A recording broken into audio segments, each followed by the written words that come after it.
This is the story of a Duppy house that we were living in. Every morning, my son would get up, go and sit on the stairs, and say he's waiting to see this little boy. In the night time, you're in the room. On the landing, you hear this tip, tip, tip, tip, like when rain is falling and water is leaking in the house. You open the door, no tipping, it stop. By the time you go in your room and you close the door, it will start again. This would go on every night, every night. At one point, my big sister came to London for holiday, and when she was upstairs and she heard that tip, tip, tip all the time, she just started sleeping downstairs. She didn't want to come upstairs again. My son was the one that was always seeing this ghost. He would see them as a little boy, a man, or a woman.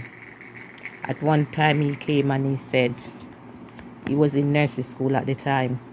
He came upstairs and he said, "Mom, there's a man downstairs. He said he want matches to light his cigarette." And I said to him, "Go and tell that man to come out of my house because he don't live here. I don't have no matches to give him." He went back down the stairs and I could hear him repeating what I said to the person he was seeing. And then he came back up and he said, "Mommy's gone." I remember another time he said this woman came. Can't remember what he said she wanted. So I said to him, "Tell that woman come out of my house and don't come back because she don't live here." He wasn't scared or anything. So anything you say to him, he would go back and repeat it. At one time, everyone was upstairs and my niece's coat was hanging on the door. And he said, "Someone go and get his coat for him, for her." He was the smallest one in the house and he went downstairs and he came back up with the coat. And my niece said to him, "How did you get the coat?" He said, "Oh, the man took it down for him." She said, "Which man?" "The man that is downstairs." I said, "Why does that man keep coming in this house? Don't I tell him don't come back here because he don't live here?" And he said, "He's downstairs." After that, it's like there was the little boy. And he would sit and everybody upstairs and that little boy would sit downstairs waiting for this boy to come. I don't know if they always played together, but I remember at one time he came up the stairs and he said, "Oh, the little boy punched me in my stomach." And my niece said to him, "Go and punch him back, he's bright." And he went down the stairs, was down there for a while like he was looking for him, and then he come up back and he say, "Oh, the little boy is a scaredy cat." He ran away.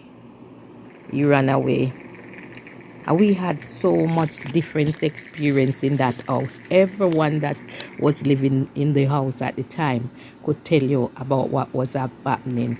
But the good thing about it is nobody wasn't scared. So each time we were always saying, "Come out of my house." At one point I was outside in the back garden putting out some clothes. Then he came outside. I think it was a weekend, a Saturday, because he wasn't at school. And he says, "Mom, look at the little boy up in the tree. He's trying to call me to come up in the tree. And I can't climb. It's like the little boy want to..." So I said, "Little boy, let me tell you something. Just leave my son alone and go about your business. Back to the pit of hell, you demon, and don't come back in my house." So after that scene, it kind of quiet down for a while. And then the next thing that happened, it was like, we've had other encounters, but this was my son's experience. And after that, it's like everything started going wrong in the house. The bath fell into the ceiling. The steps started falling apart. Everything started going wrong. And I remember I went to the council and reported it. The people, they refused to move me from the property. And someone said to me, "Go to the environmental health." So I went down there to see them. And they came and looked at the property.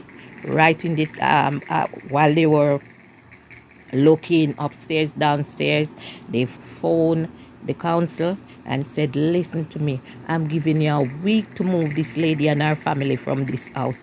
If not, we're going to condemn the house and the landlord will be in trouble. So I think it was about a week or two we moved from that house. I've never had that experience again. Every place that I've moved, 2 places since, I'm at my permanent resident now. And every time I move, I always get some of my church sisters to come and pray and cover the house.